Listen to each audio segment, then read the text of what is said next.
So hi everyone, this is the next lecture after the net present value, and in this lecture we are going to start with the discussion of profitability index. It is very simple method. एक और तरीका है analysis करने का और decide करने का कि क्या हमने ये प्रोजेक्ट एक्सेप्ट करना चाहिए या नहीं करना चाहिए। पुराने मेथड्स को मैं डिस्कस करता हूँ आपसे। पहले नॉन डिस्काउंटेड टेक्निक्स में पेबैक पीरियड देखा था, अकाउंटिंग रेट ऑफ रिटर्न देखा था। पेबैक पीरियड आपको ये चीज़ बताता था कि कितने साल में आपके पैसे रिकवर हो रहे हैं। अकाउंटिंग रेट ऑफ रिटर्न आपको बताता था कि आपने जो इन्वेस्टमेंट किया है उस पर आपको कितना परसेंट रिटर्न मिल रहा है। नेट प्रेजेंट वैल्यू आपको बताता था कि आपने जो इन्वेस्टमेंट किया है वो उससे ज़्यादा कितना आपको रिकवर हो रहा है डिस्काउंटिंग रेट के हिसाब से। प्रॉफिटेबिलिटी इंडेक्स आपको इंडेक्स के रूप में आंसर देगा। नेट प्रेजेंट वैल्यू का फॉर्मूला क्या था? Net present value is nothing but present value of cash inflow minus present value of cash outflow. So अगर मान लो 1,10,000 इनफ्लो रहता था और 1,00,000 का आउटफ्लो रहता था, ठीक है, तो 10,000 रुपये हम बोलते थे कि नेट प्रेजेंट वैल्यू आई। तो नेट प्रेजेंट वैल्यू का जो आंसर आता था वो रुपीज़ में आता था, लेकिन प्रॉफिटेबिलिटी इंडेक्स का आंसर इंडेक्स में आएगा। और बहुत ही सिंपल सा फंडा है इसके पीछे भी। Profitability index is nothing but present value of cash inflow divided by present value of cash outflow. वही चीज़ जो आपने पुराने वाले कॉन्सेप्ट में देखी नेट प्रेजेंट वैल्यू में, वही चीज़ यहाँ पे भी है, लेकिन कुछ अलग तरीके से है। एग्जाम्पल के तौर पे जैसे 1,10,000 पुराने टाइम में हमारा क्या था, इसमें एनपीवी वाले में 1,10,000 इनफ्लो था और 1,00,000 का आउटफ्लो था। सो मेरा इंडेक्स कितना आएगा? Profitability index 1.1। खत्म, सिंपल। प्रॉफिटेबिलिटी इंडेक्स को ही डिजायरेबिलिटी फैक्टर भी बोलते हैं और प्रेजेंट वैल्यू इंडेक्स फैक्टर भी बोलते हैं। प्रेजेंट वैल्यू इंडेक्स मेथड भी बोल सकते हो आप। तीन अलग अलग नाम है: प्रॉफिटेबिलिटी इंडेक्स, डिजायरेबिलिटी फैक्टर, और सेकंड नाम है आपका present value index method. Question देखते हैं पुराना वाला जो हमने लिया था। ठीक है, इसमें क्वेश्चन ने ये बोला था कि हमको नेट प्रेजेंट वैल्यू निकालनी है प्रोजेक्ट की। मैं फिर से एक बार लिख देता हूँ उसको।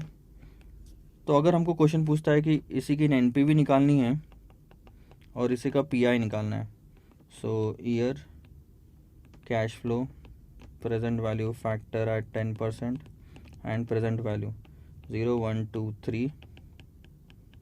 आउटफ्लो हो गया आपका 55,000, 80,000 एंड 15,000। ठीक है, 1.909.826.751 नेट प्रेजेंट वैल्यू हम ऐसे निकालते थे। ये 1,00,000 हो गया, ये 50,000 हो गया,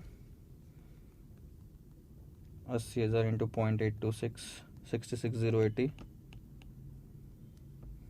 फिर 15,000 इंटू 0.751 11,265।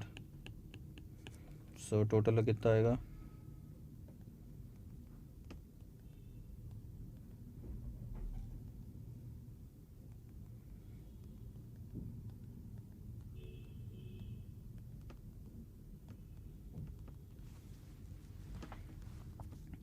एक लाख, सॉरी 27,345। या फिर मैं सिर्फ इतने की टोटल बोलूँ तो ये आ रही है 1,27,345, जो इनफ्लो वाला पार्ट है। ठीक है, तो एनपीवी आप कैसे निकालते हो इस केस में? एनपीवी आपने ऐसे निकाली थी: present value of cash inflow minus present value of cash outflow. So inflow था 1,27,345 और आउटफ्लो था आपका 1,00,000 का। सो टोटल 27,345 आपकी फाइनल फिगर आ गई। और वही मैं बोलता आपको प्रॉफिटेबिलिटी इंडेक्स निकालो, जिसको हम पीआई से इंडिकेट करते हैं। तो आप क्या करते हैं? Same cheese, present value of cash inflow divided by present value of cash outflow. Sir ऐसा क्यों है, इसमें डिवीजन क्यों है? क्योंकि कॉन्सेप्ट है, अब मैं क्या करूँ। ठीक है, तो कॉन्सेप्ट 1,27,345 आप यहाँ लिखते हो उसको, डिवाइडेड बाय 1,00,000, तो यह आता 1.27345। सेम चीज़, ये आपको इंडेक्स में आंसर देता है पीआई, और ये आपको रुपीज़ में आंसर देता है एनपीवी। अब कुछ चीज़ें मैं आपको बता देता हूँ, बहुत ही सिंपल है, और कुछ नहीं है कॉन्सेप्ट में, बस एक अलग से तरीका है एनालाइज करने का। अब डिसीजन लेने वाले पॉइंट्स में बताता हूँ आपको। Let's say for example present value of cash inflow and present value of cash outflow हम यहाँ पे लेते हैं। 1,27,345 था, 1,00,000 लिया। लेट्स से ये 1,00,000 है और ये 1 लाख है। सारी पॉसिबिलिटीज़ कवर कर रहा हूँ। ये 90,000 है और ये 1 लाख है।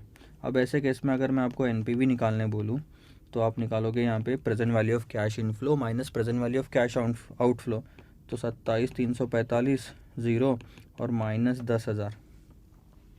प्रॉफिटेबिलिटी इंडेक्स निकालने बोलूँ तो 1.27345 1 एंड 0.90। अब आप देखो प्रोजेक्ट एक्सेप्ट कहाँ कर रहे हो, पता है? डिसीजन जो लेना है ना आपको, डिसीजन जो लेना, आप प्रोजेक्ट एक्सेप्ट तब करते हो जब एनपीवी पॉजिटिव होती है। आप प्रोजेक्ट यहाँ पे भी एक्सेप्ट कर सकते हो, लेकिन प्रोजेक्ट यहाँ पे रिजेक्ट कर दोगे। इसका मतलब क्या है? एक्सेप्ट कब करते हो? जब एनपीवी पॉजिटिव होती है या profitability index is greater than 1।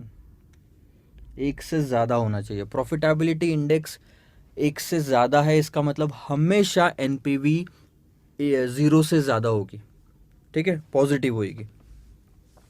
Reject कर दोगे अगर एनपीवी निगेटिव, और अगर एनपीवी निगेटिव है तो डैम श्योर आपका प्रॉफिटेबिलिटी इंडेक्स जो है 1 से कम होगा, और ऐसे टाइम पे आप रिजेक्ट कर दोगे प्रोजेक्ट को। यानी अगर प्रॉफिटेबिलिटी इंडेक्स के भरोसे डिसीजन लेना है, एनपीवी के भरोसे तो पता है सर पॉजिटिव आया तो एक्सेप्ट कर लो प्रोजेक्ट को और नेगेटिव आया तो रिजेक्ट कर लो, लेकिन प्रॉफिटेबिलिटी इंडेक्स के भरोसे लेना है अगर आपको डिसीजन, तो बहुत ही सिंपल सी बात, प्रॉफिटेबिलिटी इंडेक्स 1 या उससे ज़्यादा है तो एक्सेप्ट कर लो, अगर 1 से नीचे है तो रिजेक्ट कर दो। दोनों से आंसर सेम ही आता है, एनपीवी और प्रॉफिटेबिलिटी इंडेक्स। तो ये दो कॉन्सेप्ट आपने देखे। आने वाले लेक्चर्स में हम देखेंगे इंटरनल रेट ऑफ रिटर्न क्या होता है, और कुछ क्वेश्चंस देखेंगे प्रॉफिटेबिलिटी इंडेक्स पे भी। Bye bye.